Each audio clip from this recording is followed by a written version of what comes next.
Amanda. This is Elise. And welcome to Babble Nosh. We have a very good theme today. Amanda. Never again. Okay, maybe just one more time. I feel like this is a theme that many people can relate to. It could be food. It could be drinks. It could be people. It could be people. I have like a whole litany of drinks from college that I was like, never again, I'm not drinking that again. Gin and tonic. I went through a gin phase and then I was like, this tastes like a Christmas tree. Red Stripe. Tequila. Straight tequila. Straight tequila. But when you drink or eat these things, or even see those people, all of those things like come back. The feeling of that first time or whatever, you're like, ooh, I shouldn't be doing this. Ooh, but it feels so good. Yep. We are not going to talk about people today, but you know who you are. You know who you are. And they'll probably find this at some point and be like, just don't. Were you talking about me? No. No. But go back to your wife or your girlfriend or do whatever and just see you. Yes.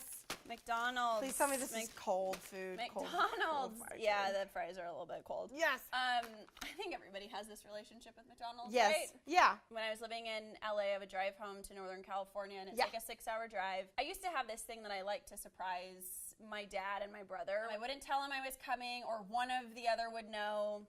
I did this to my brother quite a few times when he was still in high school, and I would drive up to go see a basketball game or something of his. Oh, that's nice. So I would get home and it would be 1 or 2 in the morning. Oh no. And so I would sneak into his room and he would kind of wake up, and there was one time where I surprised him and he was like, "Who is it?" And then and I was like, "Roar!" And he's like, "Oh, Pand!" And then he like gives me a big hug, but he could have easily just punched me in the face. We'll be talking for hours and stuff and just hanging out. And he'd always be like, you want to go to McDonald's? And my brother is pretty he's very physically fit, goes to the gym, he eats really well. And we just got on this fat kid thing about McDonald's. Mickey D's, man. We'd sneak out of the house, yeah, and go to McDonald's, and it just felt like we're eating it in the car, with the barbecue sauce and trying to get rid of the bag so then my dad doesn't say stuff, but we were grown. But yeah, McDonald's is totally that thing. You're like, I'm not doing this again. I won't eat this again, but then it's delicious. There's a couple times where there's been a McDonald's right by an apartment wherever I've lived. When I lived in Santa Monica, I did get in this thing where I was like, I just want McDonald's all the time. Oh no. The street that it's on, there's a huge median in the middle. So you have to go on it has to be, you have to plan for it. So I go the long way, and I go all the way around 7 blocks. There is a McDonald's in Birmingham that was on my way home from work. I was like, don't do it. And then I just did it because it was on the right side of the road. It was perfect. Yeah. 5 days later, I drive by and I was gonna get it again. It was totally shut down. Oh no. It was it never existed. Ghost town McDonald's. Did I ate there, right? I feel like God was like, you need to stop eating at McDonald's. It's happening so again now. You can't quit it. You can't quit. All right, in college, after we had been out to the bar, everybody at Ole Miss, and if you went to Ole Miss, you know what I'm talking about, Chevron.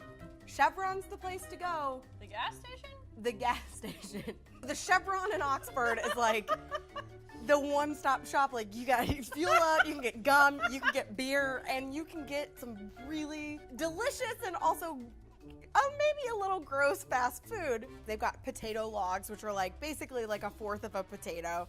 They've got pizza rolls. Oh man, I love a good pizza roll. Crispitos, ground beef and cheese, and it rolled in a tortilla and deep fried. But the real kicker is chicken on a stick.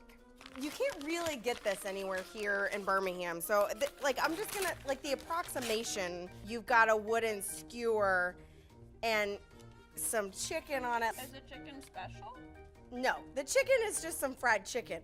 But it's basically, you're buying this at a gas station and then you eat it. I brought a visual demonstration of what chicken on a stick actually looks like. I have only eaten this sober one time. You need to have this level of excitement in order to really understand the joy of chicken on a stick.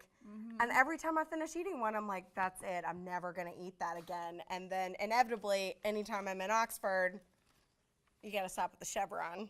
I want to eat this like a skewer, but I also know it's going to be inappropriate. So I'm just going to eat a little piece of cold chicken off of this. Well, then maybe it'll go viral and we'll make lots of money. Or we'll just try product placement. There it is. If you have a story, a drink, or food that you're like, I'm never doing that again, Or don't. in person. I was going to tell you not to blast that person out, but you know what? You do you. Hey, have you ever heard that quote by Anne Lamott? Your life, like your stories are your own. And so if people don't want you to tell them, then they should have behaved better. Okay, fair enough. Bye! Bye! Chicken on a stick. Yeah. We're garbage people.